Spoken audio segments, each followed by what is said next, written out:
The opinions expressed in the following program are those of the participants and do not necessarily reflect those of Rogers nor Rogers TV.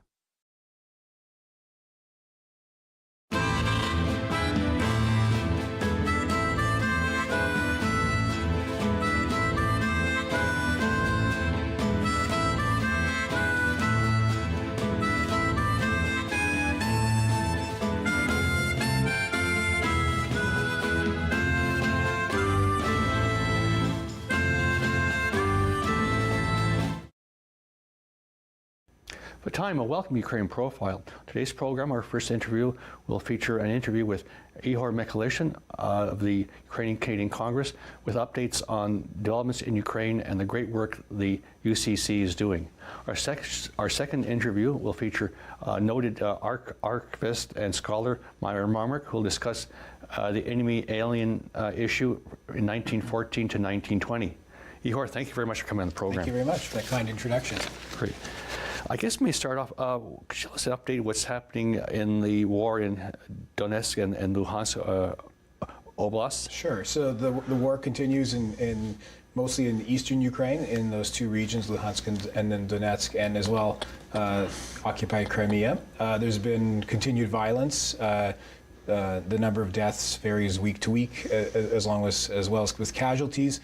And unfortunately, we've seen the Russian government sort of retrench in terms of restating its position that there are no Russian troops. Mm-hmm. The American Special Representative, Kurt Volker, has been in Moscow and in Kyiv and in European capitals trying to restart the negotiations and trying to find a path out of this. You mentioned Crimea.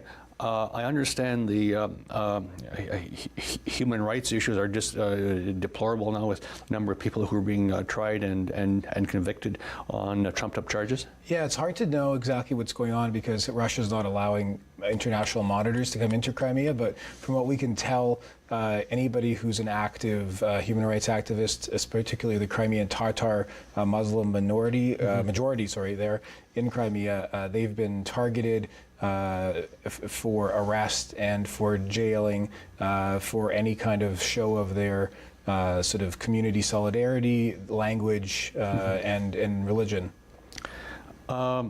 Interesting enough, I noticed that a supposedly dead Russian general ended up in Donetsk. It was interesting. Supposedly he was killed in Syria, but now the Ukrainian government has found evidence he's working directly with the Donetsk supposed People's Republic. Interesting. Which is interesting. I think there's a lot of information that is unknown and will be starting to come out the more that people press. I recently, Governor General Paquette visited Ukraine. What was the purpose of her visit, Ihor? Sure. She just did a very short visit to Ukraine. It was about a day and a half. We think it was her first international trip as Governor General, and so it was very important and significant that she chose to come to go to Ukraine.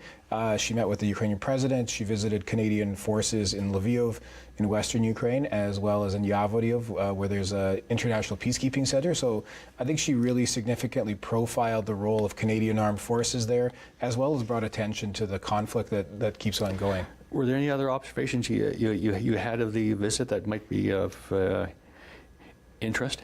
I mean, we think from our community perspective, it's a very positive way for her to begin her role, and she certainly made a good statement about the impact of Canadian Ukrainians, whether they're astronauts, with her Roboter Bondar and Jason Kutrek, or Governor Generals Ray Hnatyshyn. So she made a real a positive statement about the contribution that our communities made in Canada.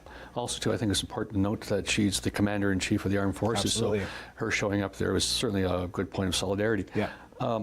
There's also been another, in that sort of that military side of things, there's been another recent positive development. Maybe you could just... Yeah, we just learned a couple of days ago, Minister Sajan announced that the Operation Unifier, which is the name of the Canadian training mission in Ukraine, will be increased for the next 60 days. They're adding 48 more personnel, which will allow them to train battalion-size regiments, which is a real step in the right direction. So you're talking well over 1,000 personnel per... That's right, and so it gives them some added capacity, and I think it's going to. The word surge has been used in terms of subtly increasing the capacity of Canada on the ground to train Ukrainian troops.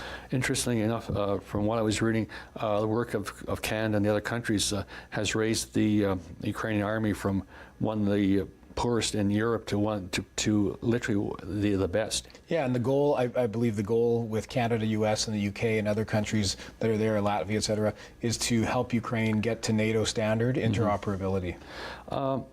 Could you give me an update on the parliamentary internship program? Absolutely. So we have UCC runs a parliamentary internship program. It's separate from the CUP program, which people also know about. But Helena Palichuk is our intern. I believe she's spoken with your show yes, before. Yes, very nice lady. And so we are accepting applications for the second year of our program. They're due at the end of February, and all the information is available on our site. Basically, it's a great opportunity for anybody who's a graduate, a recent graduate, or a upcoming graduate from a post-secondary institution and who wants to work for an MP on Parliament Hill for 10 months, and it's a paid internship, and so we're just looking for great candidates to do the second year. So how many people would you be planning to for that, one or two? Well, it depends on, it's donor based, right? We collected enough money last year to sponsor one intern.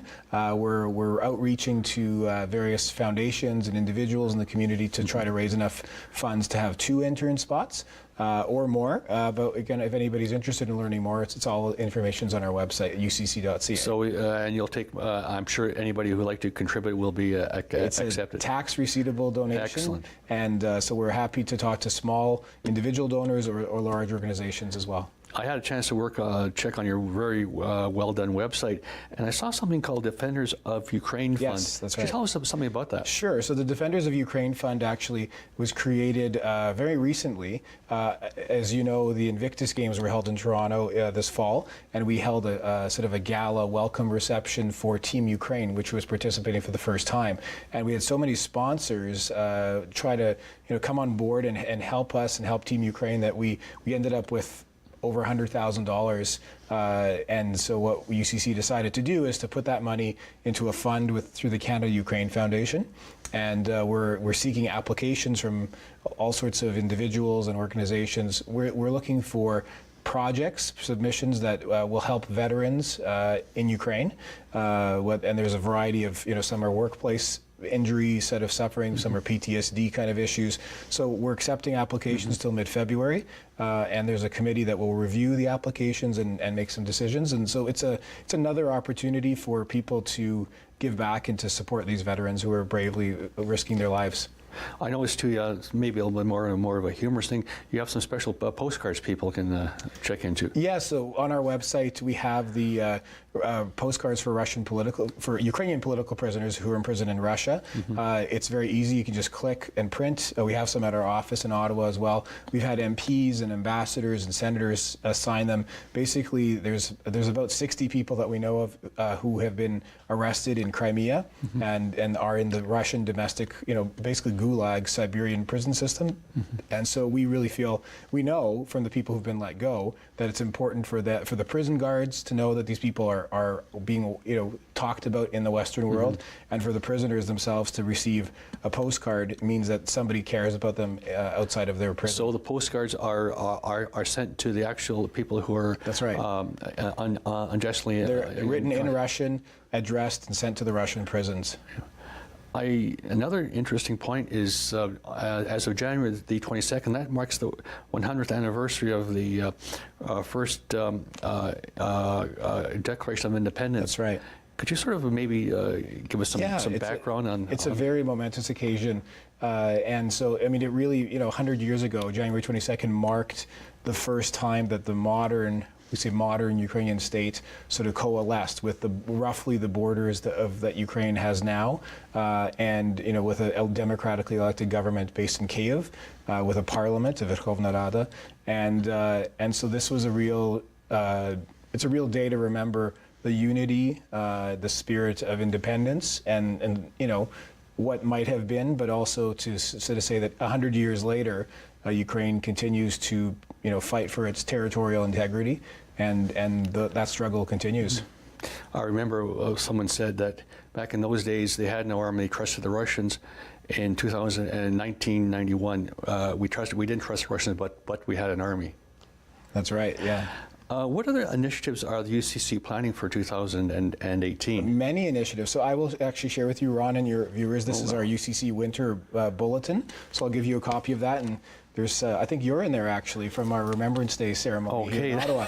And so we have lots going on. Of course, the primary focus is to work with our local branches, such as in Ottawa, on supporting them with resources and workshops, fundraising and their capacity. I'm going to be traveling across Canada with there's a film called Myth, which is coming up, and they're coming from Ukraine. The director, it's about an opera singer who was killed, who was a soldier in Ukraine who was killed. And so we're going to be going coast to coast again, talking to our community and continuing to do the advocacy work that we do in Ottawa. Are you still running the Holodomor van? The Holodomor National Tour, the bus, we don't run it directly. It's run through the Canada-Ukraine Foundation, but they continue to be very strong. They've gone coast to coast and back from BC to Halifax several times. They're in hot demand, and we're working with them to help promote what they do. And actually, I was just at a Jewish community consultation on Sunday, and that community is very interested in learning how we run the bus in terms of education outreach for students, because it's quite innovative in terms of the way they use film and technology. You mentioned that too. I understand that the UCC has come up with a huge, strong support for remembrance of the Holocaust. We have always been strong supporters of Holocaust remembrance activities, and so last week was International Holocaust Remembrance Day. So we put out a statement. We attended the national ceremony here in Ottawa City Hall. Millions of people perished in the Holocaust: Jews, Ukrainians, Poles, etc. And we very strongly believe that we need to remember and learn from those terrible lessons. Actually, I was checking online today. I noticed the last survivor of the Sobibor concentration camp passed away in Ukraine. He was 96. Right. Now, maybe on a lot more positive note, could you tell us about some of the results of the 2016 Canada census? Sure. Actually, it's on the cover of our bulletin there, and the most surprising thing I would think is that people have learned is that British Columbia has Canada's third largest Ukrainian-Canadian population. And that's a combination of immigration, but also of the changing way that people feel they can identify themselves.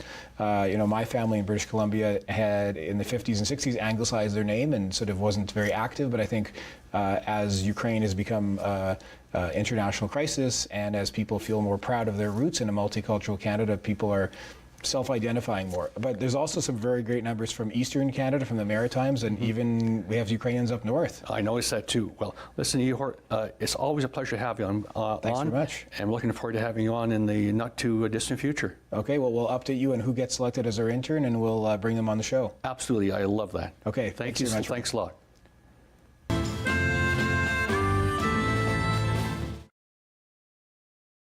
Welcome back, and our second guest is the noted a local scholar and archivist, Myron Momrick. Myron, thank you for coming. With respect to internment of enemy aliens and during the First World War, what triggered the Canadian government to introduce the War Measures Act? Well, actually, England declared war on Germany and Austria-Hungary on August the 4th. And Canada, being a member of the British Empire, automatically also was involved in the war. But it was only on the 22nd of August that the Canadian Parliament passed the War Measures Act. And that was that act was passed basically to institutionalize the security of the country. And at that time, out west, it was the RCMP, the Northwest Mounted Police, and in Eastern Canada, it was the Dominion Police, who were responsible for enforcing this act. And the first thing they did was to intern all the German subjects and Austro-Hungarian subjects who were prominent figures. For example, military, who were traveling in Canada as tourists, sailors on ships in Halifax, they were interned. And gradually, the Canadian government passed a whole series of orders in council that spread the net quite widely. And anybody who was from Germany or from Austria-Hungary or even from Turkey, Ottoman Empire, had to register with the local police. And those who did register and somehow came into contact with the law enforcement authorities were interned. And the Canadian government at that time set up a whole series of internment camps in Kapuskasing and in Spirit Lake, for example. There was one in Kingston. And people who broke these laws for whatever reason, as I said, these orders in council, and they were, for example, enemy aliens were prohibited from owning firearms.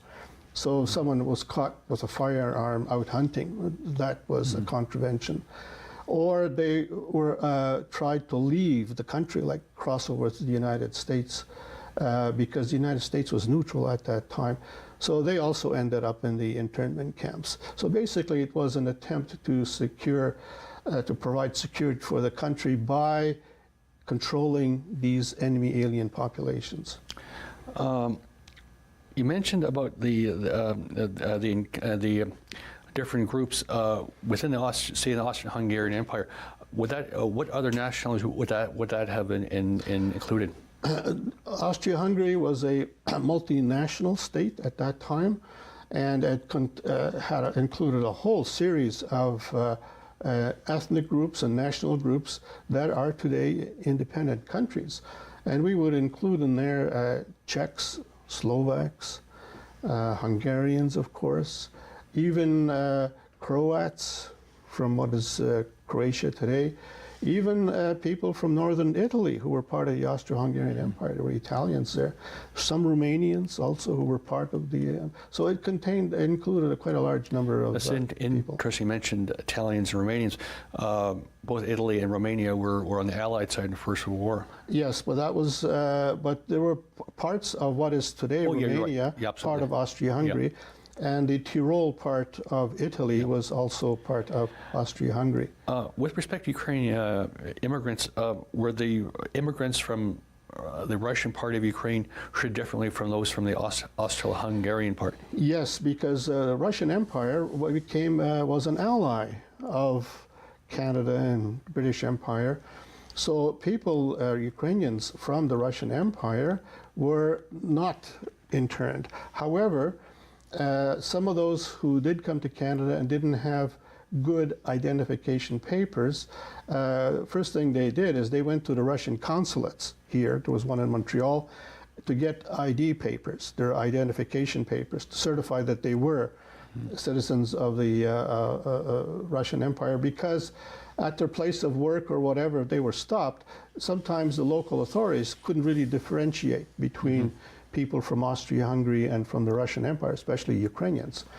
So there were even the odd case of Ukrainians from the Austro-Hungarian Empire who did not want to get interned, who actually contacted Russian consular officials and passed themselves off as Russian subjects so they could get ID papers that certified that they were Russian citizens.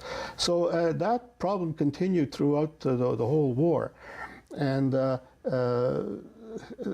so there were also some cases where, for example, in factories and in mills, where some of the Ukrainians from the Russian Empire envied the jobs of the Ukrainians from the Austrian Empire and actually reported on them. Really? So they were interned because basically they wanted their jobs. What was the impact of the policy here in Ottawa with the local population? Well, according to my research, there were not that many people who were interned when the war broke out.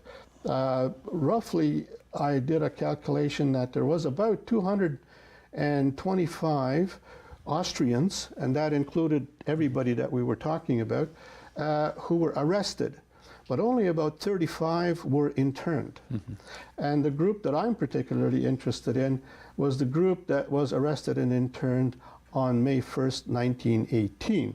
The anniversary of that arrest is coming up shortly, and so I began to do some homework on these people, and there were 17 of them who were arrested and interned on May 1st, 1918.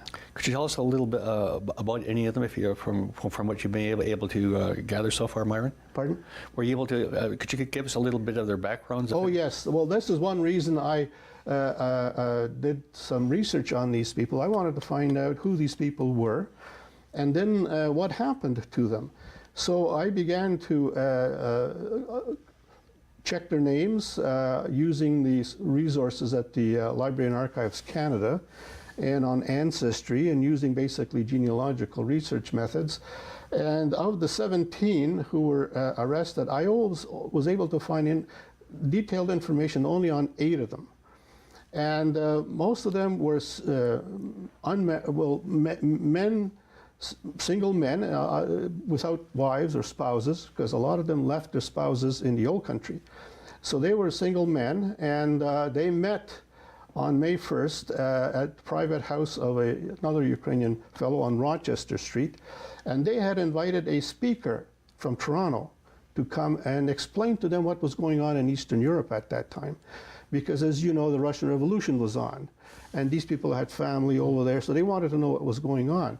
But apparently word got out to the police that this was a quote-unquote revolutionary group that were meeting, and that they were somehow connected with the IWW, International Workers of the World, and the Social Democratic Party, etc., etc. And so they were raided by the Dominion police with help from the local police, and they were rounded up, and they were sent to Kapuskasing, except the speaker, who was a British subject. So they had to let him go, and he returned to Toronto, and his name, from what I remember, was Steve Waskan. And again, I tried to do some more homework on these people, and some of them, after they came back from Kapuskasing, they were radicalized by their experience in Kapuskasing, in the internment camp, politically. They came back and they became involved in the socialist movement here in Ottawa. And a lot of them became members of the Ukrainian Farmer Labor Temple Association, which later, after World War II, became the Association of United Ukrainian Canadians. Now, where was that labor temple located in the city? The Labor Temple was founded after World War I on Arlington Street, and this is just off Preston. And it was an old house, basically, that they purchased, and they converted it into sort of their community center. One of my friends did her MA on this building, and this was Susie Hunchuk, and she did her MA at Carleton University on the history of that building. Interesting. So the time of what they used to call the Bolshevik or the Red Scare. Exactly, and the Red Scare really started around 1918. The Canadian government was then no longer that interested in enemy aliens as, you know, subjects of Austria-Hungary. They were interested in people who were spreading what they claimed to be revolutionary doctrine. Because and as you know, in Eastern Europe, the Russian Empire collapsed. The war was going badly for the Allies, and so they were afraid that this revolutionary doctrine would spread and infect Canadians here, and this would be spread by the people who were formerly the enemy aliens, people from Ukraine and from Eastern Europe. A couple of years ago, you attended a very prominent BAM symposium, Can the Great War and the Internment of Enemy Aliens. Could you tell us a little bit about the paper that you had presented at that time? Well, basically, this was my paper, what I've just told you now. I did research on the 17 people who were arrested here at that time, and I gave that paper in Banff. It was a very interesting conference because there were people there who gave papers on various aspects of this whole internment business. There were people who gave from the Croatian community, and there was even a researcher from Turkey who was interested in the people from the Ottoman Empire, the Turks, who were arrested and interned in Canada at that time. There were also Armenians who were interned and whatever. So it was an excellent opportunity to present my research and also to discuss with other researchers on the same subject. And I was able to pick up some very interesting information on sources for further research on this whole internment business. So let me change topic slightly. Myron, you're still involved with the genealogical group? That's right. Where and when do you meet? Well, we meet every fourth Tuesday of the month. During the year, except for the summer months, and also we don't meet in December. And we meet in the hall of the St. John the Baptist Ukrainian Catholic Church. And our meetings begin at 7:30. And what we try to do is invite speakers to make presentations on various aspects on the history and politics of Eastern Europe, because people who do research on their family tree, on their family, sometimes they just get information on births, marriages, and deaths. And what we try to do is explain the context, because sometimes people pass away and we don't really know how or why or where. Especially, for example, if they passed away during the First World War or the Second World War, then there's a story there, you see. Right. So also we encourage our own members to make presentations based on their own research. And in the last little while, we had some excellent presentations. One of our members was able to contact researchers in Ukraine using amateur radio. Interesting. And he was able to persuade this fellow to go to his ancestral village and look at the parish register, make copies of it, and this was basically sent to him over here. So this was fantastic, and basically this is exactly what we're trying to encourage our members to do. Myron, thank you very much for coming on. It's the wealth of information was staggering, and definitely we're going to have you on again. Thank you. Thank you for inviting me. As a passing note, as I mentioned in the first interview, the Government of Canada had its 2016 census.